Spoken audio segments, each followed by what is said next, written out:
जय मसीह की। मसीह विश्वासी भाइयों और बहनों, आज इस हफ्ते फिर एक बार फिर मैं आपके समक्ष हूँ और एक नई विषय पर आज हम बातें करेंगे, जो है एक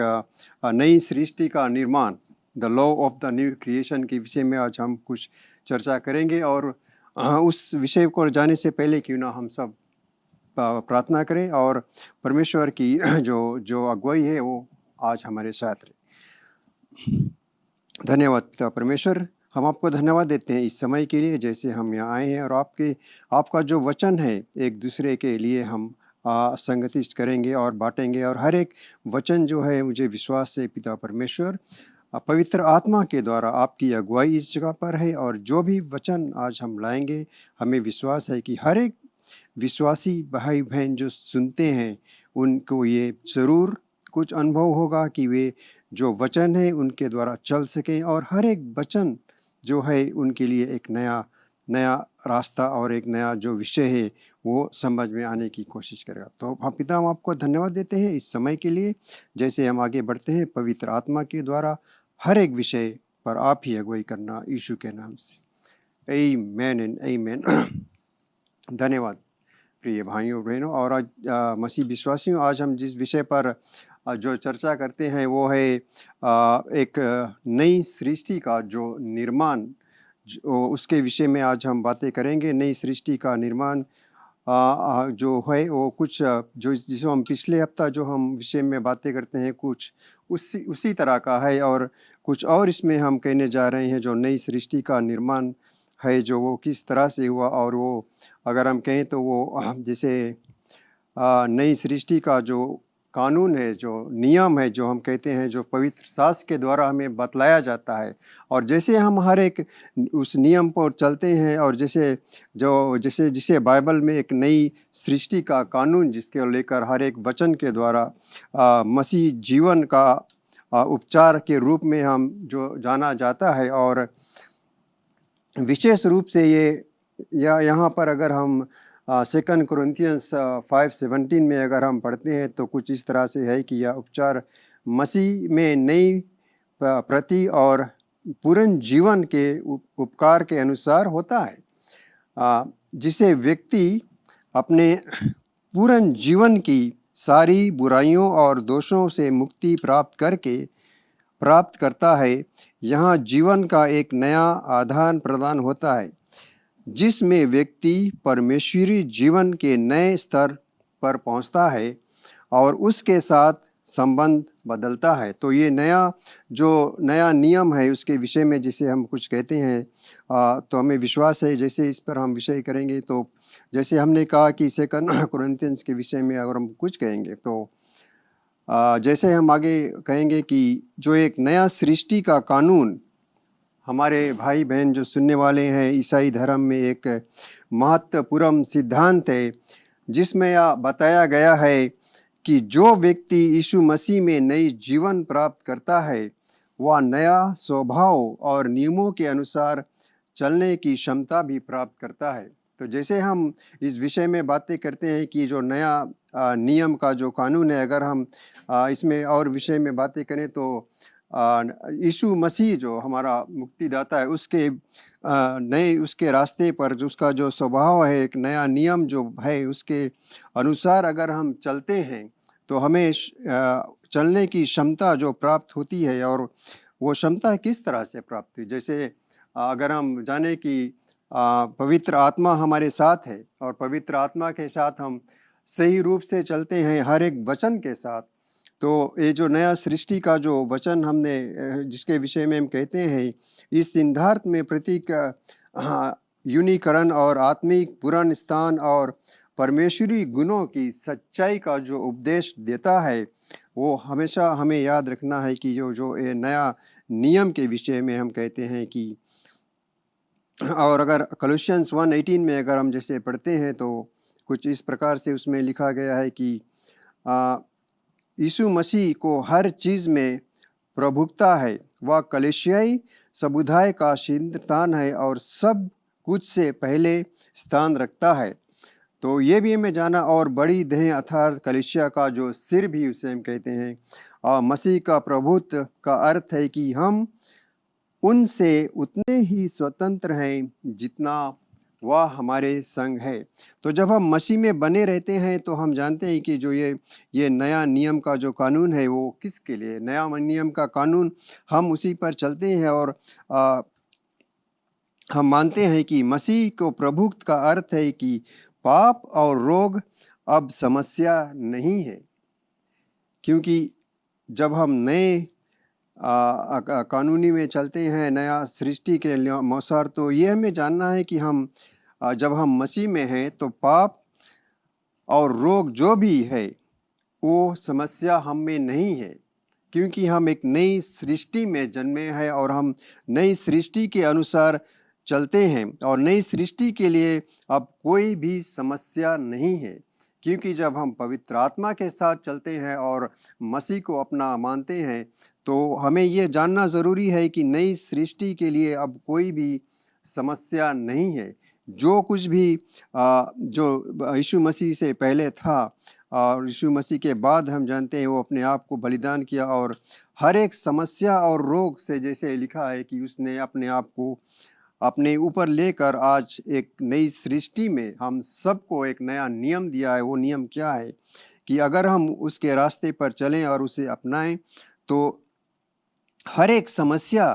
से हम छुटकारा पा सकते हैं और कोई भी जो प्रकार का रोग है या दुख है वो हमें हमारे पास नहीं आ सकती, क्योंकि छुटकारे के इस प्रतिकरण का संदेश यह है कि परमेश्वर हमें स्पष्ट रूप से दिखा रहा है कि पाप की समस्या जो है वो समाप्त हो गई है।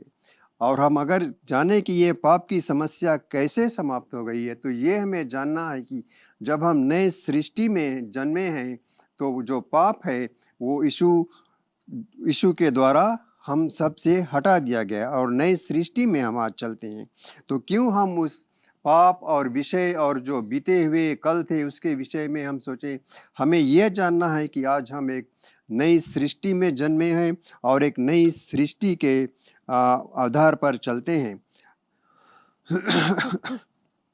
अगर हम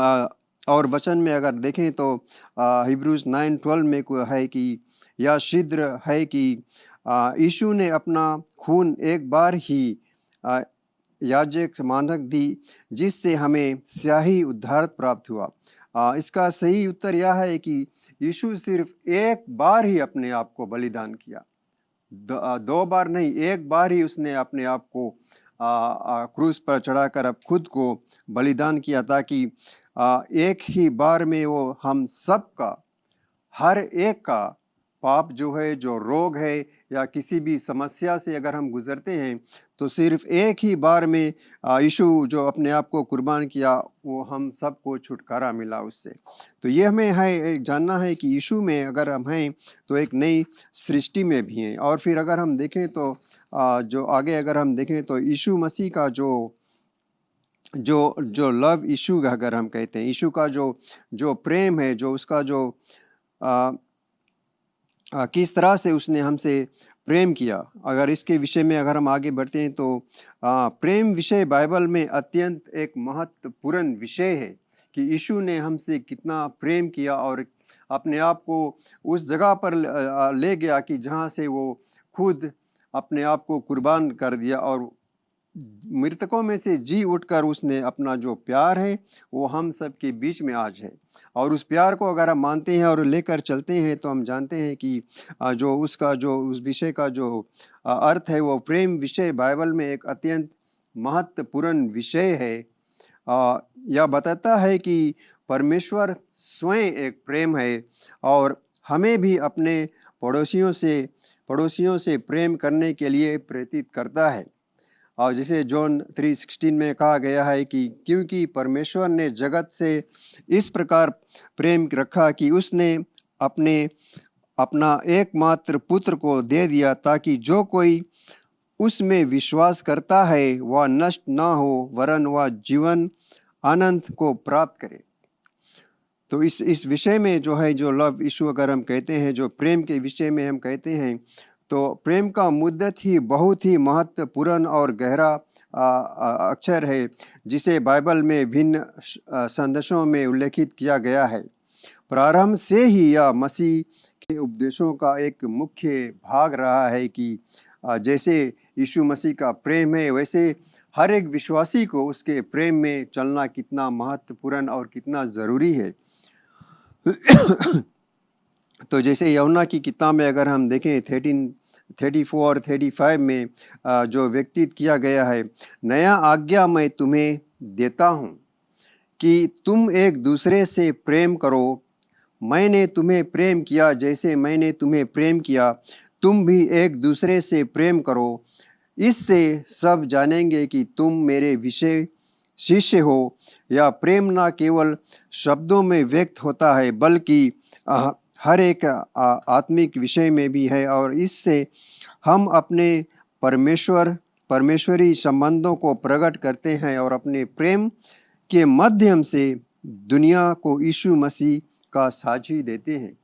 तो कितना ही महत्वपूर्ण और ये गहराई का शब्द है कि जो प्रेम का शब्द है यीशु ने हमें दिया और हमें सिखाया कि किस तरह से हम एक दूसरे से प्रेम रखें, और उस प्रेम के अनुसार अगर हम चलते हैं तो हमें विश्वास है कि जो जैसे कहा गया है कि नई सृष्टि एक समस्या का सामना करती है, जो जो हमें फिलिपियों की किताब में दी गई है। तुम में भी ऐसा मन हो जो मसीह यीशु में भी था, जो परमेश्वर के स्वरूप में विद्यमान था और उसके साथ समानता पर होने को न गिनता, परमेश्वर ग्रहण करने योग्य वस्तु है, परंतु अपने आप को शून्य कर दिया, दास का रूप धारण किया, मनुष्य की समानता में बना और मनुष्य के रूप में प्रकट हुआ। उसने अपने आप को दीन किया और यहाँ तक आज्ञाकारी बना रहा, यहाँ तक कि मृत्यु को भी उसने सह लिया। तो ये इससे बड़ा प्रेम और कहाँ हम देख सकते हैं कि यीशु ने किस तरह से अपने आप को बलिदान करके, और एक महान जो प्रेम है उसका जो दर्श है वो हम सब विश्वासियों के ऊपर प्रकट होता है कि किस प्रकार से यीशु मसीह का प्रेम हम सब पर है, और वो प्रेम हमेशा के लिए यीशु ने हमें दिया है कि हम एक दूसरे से प्रेम हमेशा के लिए रखें और उसी रास्ते पर चलें। जैसे नई सृष्टि अगर हम कहें, नए निर्माण का जो जो जो है, जो निर्माण हुआ है, उस पर हम चलते हैं, और किस तरह से यीशु वो हमें दिखाता है, और हम कैसे उसे माने जब हम यीशु में बने रहेंगे और हर एक आज्ञा का पालन करेंगे, हर एक वचन को हम समझेंगे कि किस तरह से यीशु मसीह ने इस दुनिया में आया और क्या उसने हमारे लिए नहीं किया, क्योंकि उसका जो प्रेम था वो बहुत महान था हमारे लिए। इसलिए उसने अपने आप को सब कुछ अपने आप पर सहा और अपना मुंह ना खोला। वो जीत सकता था उन लोगों से, हर एक शब्द के अनुसार वो सबको मार सकता था, लेकिन वो क्यों नहीं किया? क्योंकि उसका जो महान प्रेम था वो हम सब विश्वासियों के लिए था, हम सब भाई बहनों के लिए था वो महान प्रेम। और उस प्रेम का जो जो जो दर्शन है, जो दृष्टि है, अगर हम उसको माने और उस रास्ते पर चलें तो हमें विश्वास है कि हम भी यीशु की तरह एक दूसरे से प्रेम रखेंगे और उस प्रेम की नींव में बने रहेंगे। तो ये बहुत ही अच्छी तरह का जो बताता है, ये भेंट करता है कि किस तरह से हम हर एक जो नींव है उस पर नींव डालकर चलें और एक दूसरे का जो सहारा है उसे बने। इसके द्वारा हम प्रेम को जान सकते हैं। जैसे अगर हम यूहन्ना 3:16 के विषय में कहते हैं, तो इसी के द्वारा हम जान सकते हैं कि एक दूसरे के लिए प्रेम कितना महत्वपूर्ण है, और क्योंकि उसने हमारे लिए अपना जीवन दे दिया और हमें अपना लिया, क्योंकि वह परमेश्वरी रूप में विद्यमान था। वह सब जो परमेश्वर था वह अपने सारे स्वरूप में था, और उसने हर एक चीज़ का अपने ऊपर लेकर और एक नया प्रेम जो हम लोगों के लिए किया। और आज अगर हम माने तो उसी प्रेम में अगर हम चलते रहें तो हमें विश्वास है कि हर एक मसीह का जो प्रेम है, जो वचन है, वो हमें एक नई रास्ता ज़रूर दिखाएगा, और हम हमेशा उस प्रेम की नींव पर डालकर उसी तरह से हम चलते रहेंगे। तो हमें विश्वास है, जैसे हमने इस विषय में बातें की, जो प्रेम का विषय है और एक जो नया सृष्टि का विषय है, नया निर्माण का जो विषय हमने कहा कि किस तरह से हमें एक नए जो विषय है, जो नया सृष्टि है, उस पर हमें चलना है। तो हमें विश्वास है कि हर एक जो वचन था, जो शब्द था, वो हमारे लिए कितना महत्वपूर्ण है और हर एक सुनने वालों के लिए। तो हम यहीं पर समाप्त करते हैं और हमें विश्वास है कि हर एक जो वचन था, जो हमने यहाँ से कहा, हर एक लाभदायक वचन था और हर एक भाइयों बहनों के लिए, जो ईसाई भाई बहन है, ज़रूर कुछ ना कुछ लाभ होगा। तो हम प्रार्थना के साथ यहीं पर समाप्त करते हैं। अगले हफ्ते हम आएंगे तो इस विषय में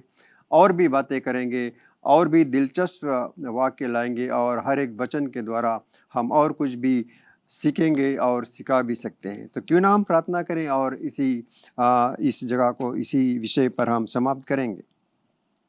धन्यवाद पिता परमेश्वर, हमारे साथ जो तूने दिया इस समय, आज हमें अपना वचन से भरा, आशीर्वादित और प्रेरित किया। हमारे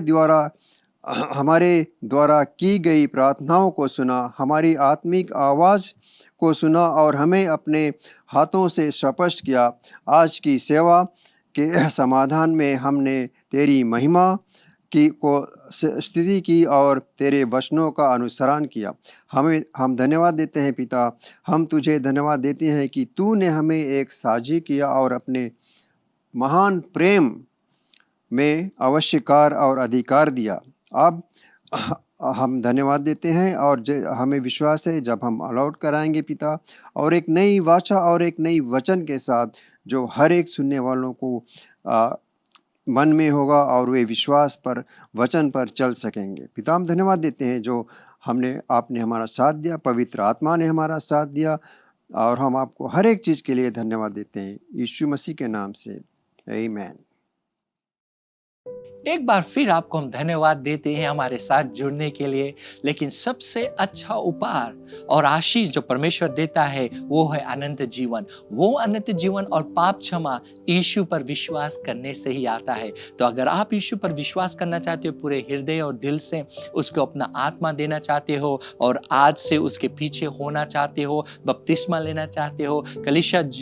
को ज्वाइन करना चाहते हो या उसमें शामिल होना चाहते हो, वो शुरू होता है आज और अभी। जब आप इस प्रार्थना को हमारे साथ करोगे तो हमारे साथ प्रार्थना कीजिए, मन से विश्वास कीजिए और कहिए, दयावान पिता,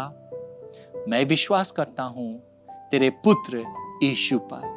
यीशु, तू मेरा प्रभु है। तू मुझे आज मेरे पापों से मुझे क्षमा दिला, मेरे दिल में आ, अपने आत्मा से भर। मैं विश्वास करता हूं कि तू स्वर्ग से आया, मेरे पाप के लिए मरा और तीसरे दिन जी उठा, फिर से आने वाला है। मुझे मदद कर, आत्मा से भर, विश्वास में चला, यीशु के नाम से, आमीन। अगर आपने वो प्रार्थना किया है, मेरा पूरा विश्वास है आप अगर दिल से किया है, आपके सारे पाप क्षमा हुए, आप एक नए जीवन, नए सृष्टि बने हो। तो मैं चाहता हूं अगर आप हमें संपर्क करोगे, हम लोग आपको मदद करना चाहते हैं विश्वास के कदम में या विश्वास के जीवन में चलने के लिए, और आपको उत्तेजित करते हैं, कलीसिया ढूंढिए, बाइबल को पाइए, बाइबल पढ़िए और अपने विश्वास में मजबूत बनिए और अपना जीवन यीशु के लिए जिए। धन्यवाद एक बार फिर आप हमारे साथ होने के लिए। परमेश्वर आपको बहुतायत से आशीष दे और ये हमेशा याद रखना कि यीशु मसीह ही प्रभु है। Learn more from God's Word and send us your prayer request by visiting our website www.jclm.org, or you can like our Facebook page, Jesus Christ is Lord Ministries, to keep up with the now word of the Lord for the season. Follow us on Instagram, JCLMPG. Better still, subscribe to our YouTube channel, JCLMPG, to receive the latest teaching of God from the ministry.